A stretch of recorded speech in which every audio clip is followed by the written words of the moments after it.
for right now, what we're going to go ahead and do is we're going to go through a brief review or a brief explanation as to what literature circles are. Pretty much what they are, it's like a book club.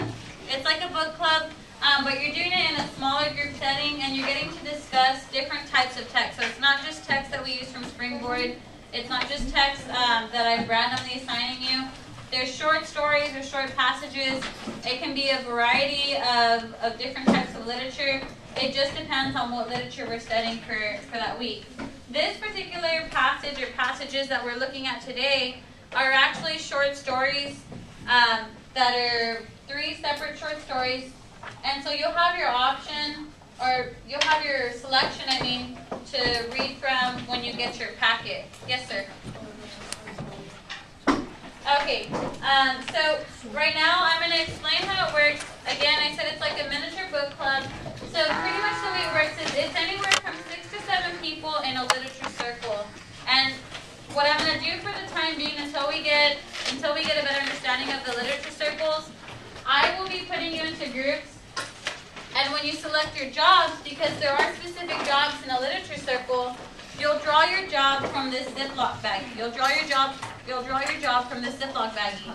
So you get into your group, or in this case, I'll assign you to your group, gentlemen. Then you'll select your job from the Ziploc baggie.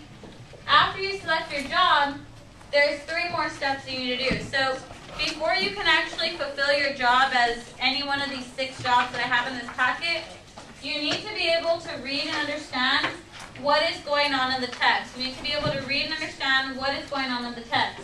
So the very first thing that you're going to do before even getting your job is you're going to read through the story that I give you. You're going to read through the story that I give you. So, for example, today I'm giving you this packet. I'll tell you which story to read. Before you start looking at what your job description involves, you'll read this silently and you'll mark the text and annotate. So what are you going to do, Kayla?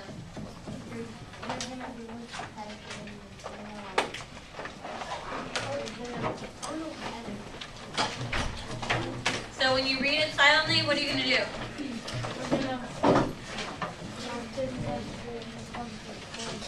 Okay, so you're going to mark the text, and you're also going to do what? Mark the text and annotate. Yeah. So you've already gone into groups, just to kind of go over this. You've already gone into groups. You've already selected, or in this case, you've already picked out a job. Not right now. You already picked out a job from the Ziploc baggie.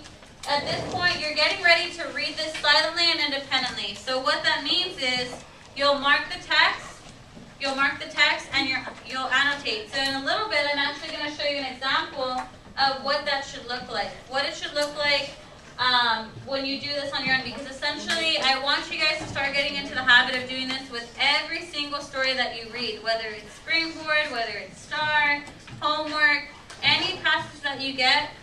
You should be marking the text and annotating automatically. Those are the 2 strategies. If any of the 5 strategies that I've shown you so far, those are the 2 main strategies that I really want you to get into the habit of doing without me having to tell you. After you've read and reacted to the text silently, then depending on the job that you received, that's when you will go ahead and read a second time, except this time you'll have a purpose in mind. So I'm going to go ahead and go through the different jobs right now, because I think right now I'm talking about the jobs and it might not quite make sense as to what you do on step 4. Then obviously step 5 is when you share out with your group. So if you'll take a look at this packet, this one right here that I gave you that says discussion director on top, make sure you're taking a look at that one. I want to look at the job descriptions just so we understand what exactly you have to do as discussion director, what exactly you have to do as illustrator, and so on and so on. So for the description, for discussion director, can you read that loud and clear for me, Galilea?